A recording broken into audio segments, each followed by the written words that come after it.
Welcome to Pivot, a podcast hosted by Katie Day, where we find out how business owners have been pivoting their businesses to stay relevant and successful. Hey guys, what's going on? Katie Day with the Moving to Texas team with Coldwell Banker in Houston, Texas. Today I'm joined by two Napa real estate agents, two of my favorite people in Northern California, Josh and Ryan. What's going on, guys? How are you? Hello. How are things in California right now? It's pretty crazy. It's insane right now. I'd say especially Northern California. I can't speak for the rest of the state, but up here. Yeah. I think some of the cities might be hurting a little bit just because of like the dense population, but I know, we'll obviously dig into that. So for people that don't know you all, I guess if you guys could tell a little bit about yourselves. I know you did real estate separately and you know, in the recent past have kind of joined forces. So if you guys want to go into a little bit of your, background and then, I'll let Josh start. Yeah. So at least I get something in before you go. Yeah, totally. I'm born and raised here in Napa, California. So up in Northern California, about an hour northeast of San Francisco. Born here. My dad was a real estate broker. He started real estate probably when I was about 5.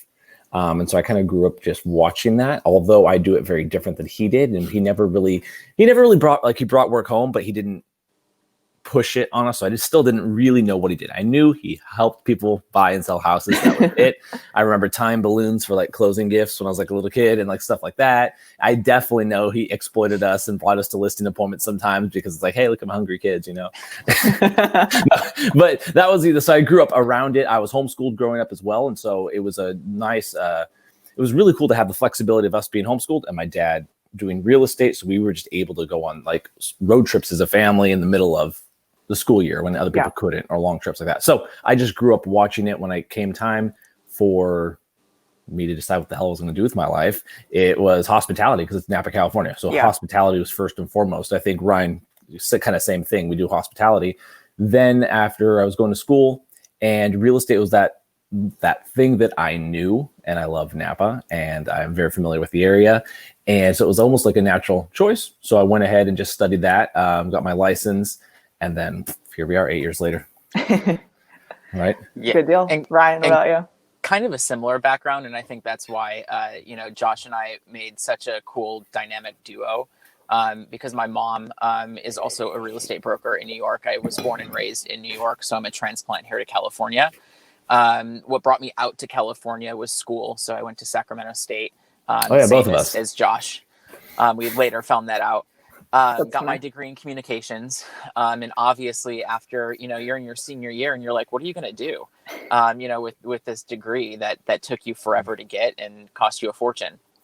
And so I didn't want to do real estate at first. I honestly didn't, just because it was already in the blood. I had a couple family members in real estate. But my aunt, who lives out here in Northern California, said, you'd probably be really good at real estate. And my wife was also kind of pushing me towards that direction too. They just saw my ability to, connect with people. And I'm a very analytic and systematic person.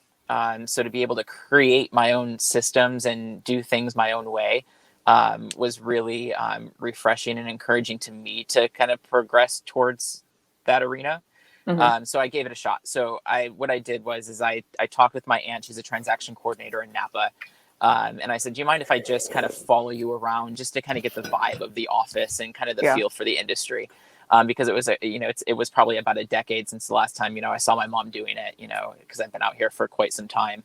And I fell in love with it. It was the first day. I was like, I love the energy of the people, just the vibe, the selling of real estate. That was right at the time where kind of $1 Million Listing was picking up. So I'm a huge fan of that show. So that was kind of just cool. Just to, I don't know, live live the lifestyle of what you see on TV is what I imagined it at first. Obviously, as you and I and Josh know, that's not how it is at all. But it was good to kind of strive for something and kind of have a goal. So that's kind of where the magic all started. And it's history from there, I guess, for me.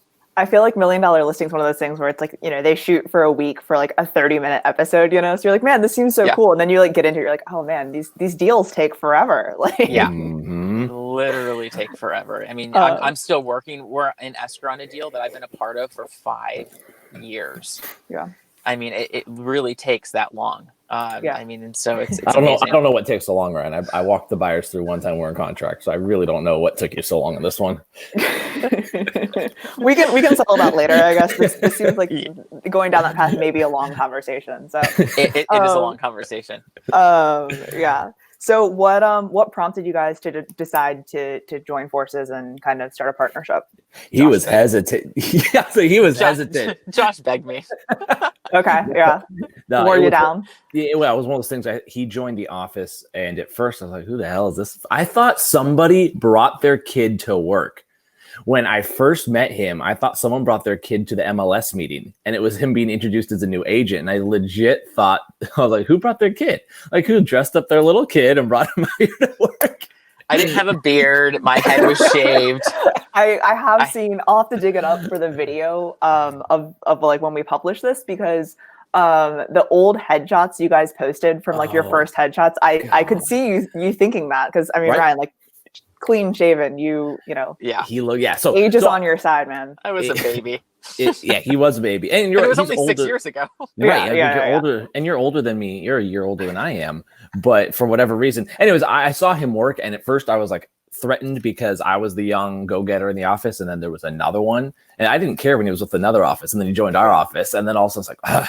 And then watching how he worked, I was like, wait a minute, because I like traveling, and he's got a family, and I was like, what if we? But he had just kind of worked with someone else, and it didn't work out very well, so I think he was hesitant. So I legit kind of kept wearing down. I'm like, come on, let's go do an open house. Come on, blah blah blah. Come on, and he was just like, I don't know if I'm. It was like really like he got out of like an abusive relationship, and I was like, come on. He was like, I just don't know if I'm ready, that kind of thing.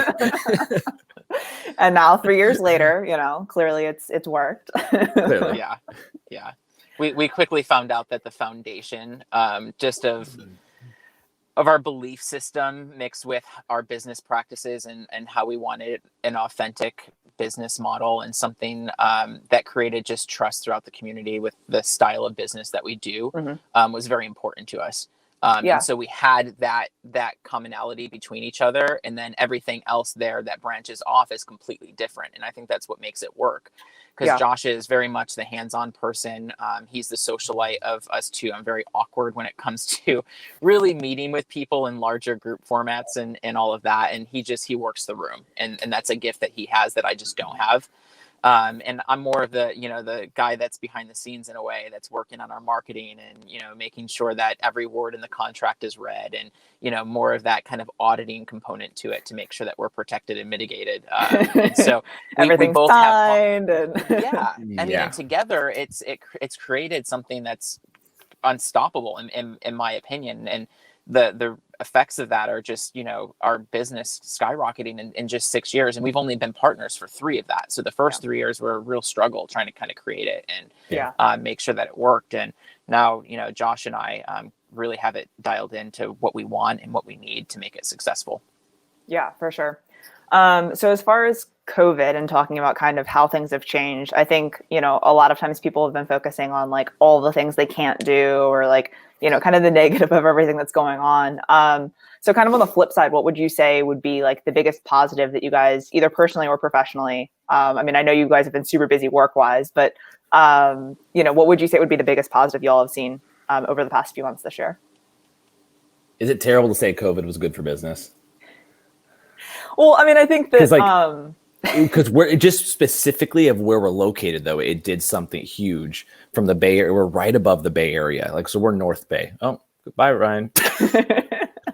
We're right above the Bay Area. So we're the North Bay. Yeah. And so when kind of the same, I'm assuming the same way in Texas when it hit, people kind of going, hey, I don't want to really be in these cities anymore. Not right now, at least. And so you have, luckily, a lot of millionaires, a lot of young, very affluent people going, hey, I just don't want to be right here in the center of us, even though it wasn't even hit bad, not crazy caseload or anything like that. They just wanted to move away. And Napa County is the more rural of the Bay Area areas. And our caseload was very, very low and everything like that. And we have the food in the restaurants. And so they're just kind of like, all right, we're going to go that way. The biggest benefit I saw for local buyers was for the first month and a half, no competition. There was no people from out of town coming in to compete. So it was just local buyers. And that was a real strange thing to see. And that I kind of tried to tell people, hey, this is your chance, because you don't have anybody come from the Bay Area and just come blow you out with cash offers. And so it was the real estate market was slow, but it was really cool to see just locals, just Napa folk buying Napa property, because we're not really used to that. So I say that would be the best thing that happened for Napa. Yeah, for a month. I agree. And it's just change. I mean, it's forever changing. Every week that goes by, we have to adapt. And I think that's what's really important for a successful real estate agent, is to be able to adapt to all of these changes. Specifically in Napa, I mean, we've gone through fires, we've gone through floods, we've gone through earthquakes, now COVID, all within a 6-year time frame. So Josh and I really haven't had a normal year. So this I hate to put a spin, because there are a lot of people that are suffering, economically and, health wise right now. But for us in Napa, in a real estate, overlook, we've been able to benefit from this pandemic rather than, be put in the back burner like all the other trials and errors that we've had to overcome, with the world. So we've been having that huge push from San Francisco, that high, density population. They're looking at Napa as a retreat, as just kind of a safe haven where there's space, low population, and beautiful homes for a reasonable price. Now, when I say reasonable, when you go down and look at property in Silicon Valley in San Francisco, where it's a 1-bedroom studio house with 600 square feet that's selling for $1.5 million. Well, for $1.5 million up here in Napa, you can get a half-acre, pretty decent home, in a decent area. So, I know some of the properties you guys post. I'm like, man. But for someone from San Francisco that's living in a studio, building with 300 other people, that's definitely something that I'm sure is very attractive for sure. Oh, yeah. What do you think are some of the specific things that have helped you guys? Obviously in all of the things that you've gone through over the past 6 years, but like in order to stay relevant and stay connected with your clients and continue to work. Cause I feel like it's really been like a tale of two, at least for real estate, like two industries over the past, like, what are we now? August, 8 months, I feel like half the industry just kind of clocked out and was like, I can't work. We have a stay-at-home order and I'm done. And then the other half was like, well, I'm just going to put my head down and keep working. So what do you think specifically has like helped you guys to stay successful over the past 8 months? So I would say, go ahead. No, you go first. Oh, God. Okay. So first of all, I think the one thing that we attribute to kind of our success through turns in markets and market shifts is the diversity of our business model. So we work everything from luxury residential to normal residential to mobile home to land development, commercial. We've sold apartment complexes. So we do a little bit of it all. And throughout the time that we've been practicing that, we've kind of become experts in each one of those sectors. So we're not, we kind of keep it across the board, the same level of service, the same level of education in our business. But we just adapt to them, where other agents are a little bit scared to kind of travel into different areas of real estate just because of the unknowns. But Josh and I, we really embrace it. And so when the luxury market kind of tanked a little bit right at the beginning of COVID, our bread and butter in the 500 to 800 range for us was really powerful and really moving. But now that traction is, being brought up and, the luxury and ultra luxury buyers are starting to make purchases, now we're shifting back to the luxury of what we were focusing on at the beginning of the year. So we just kind of mold and shift. I think another thing that attributes to it is just staying positive through the ups and the downs. There's no reason just to say, well, that's it for now. Let me just put my head down and see what happens. You have to work towards your next success. And so even when we had our downtime, we were home, we were working on, a little bit of ad copy for our bios, and we were, going through our database and really cleaning it up and just doing maintenance. Because we knew that, this is going to be very short term. And so we knew that eventually things are going to change and pick up again, just as every other cycle does. And so we were just getting ready for that. Yeah, we had a lot of projects that were on the back burner that just never, that was it next week. We'll do it next week. We'll do it next week. So it was a good time to get all of that stuff kind of organized and done. So yeah, I hear that for sure. Josh, did you have anything else you wanted to add? No, he said it all. No, I think that just being out there and actually still being like, look, yes, stay at home order. If you're not essential, turns out, whoop-de-doo, we are essential apparently. So as of that week we were, or whatever. And to say, look, we're still out here working. We're still out here working. People are still moving. People are still buying. And I think that a lot of people were just like, oh, no one's doing anything. And we just kind of put ourselves out there going, well, people may not be, but we are. And there were people that appreciated that. And then, okay, good. Because they, at the end of the day, a lot of people go, okay, this pandemic is out of our control, but there are certain things in our life that we can still control. And so we wanted to be there for that and go, yeah, but we can still control what we're doing now. Let's keep working. And be safe, sure. Be cautious, but at the same time, not be fearful of it and just keep going. And to be clear, because Josh can be he could come across as a rebel in a way. So we are taking all the precautions that are necessary, required by law. So we're wearing our masks, we're posting the safety precautions, we're using sanitizer and all of that, but we're just doing our business with safety. See, that's we like know Ryan who's staples and we know who's legal, Yeah, exactly. He's my asterisk on everything I say. See? Oh, so when Josh said that, what he really meant was, I'm like, no, I didn't, but okay. If that keeps me safe. That's why, like Ryan saying, like I went and shadowed a transaction coordinator and I loved it. Josh would be like, when are we going to go sell houses? Exactly. Okay, no. To be fair, before I met this guy, I did all my own files and I ran my files like butter. I loved running my own files. And so when we joined up, he's like, oh, I have a GC now that does things. I'm like, yeah, but I do that. I like better at, No, totally. But I just like knowing where everything was. And I was just kind of like, so as whatever, I'm just defending the fact that I can run a file. It's hard to give up that control. Like whenever you have like people running different things for you. So I hear you on that. Cool. Well, that's kind of like, as far as, pivoting your business and all that, kind of what I wanted to cover. I had a oddball question for both of you. What's one thing that nobody knows about you, or a fun fact about you that people generally don't know? Anything interesting? I don't know. That's a good one. I'm trying to think of one for Ryan. Oh yeah, or one for each other. That might actually be funnier than one for yourself.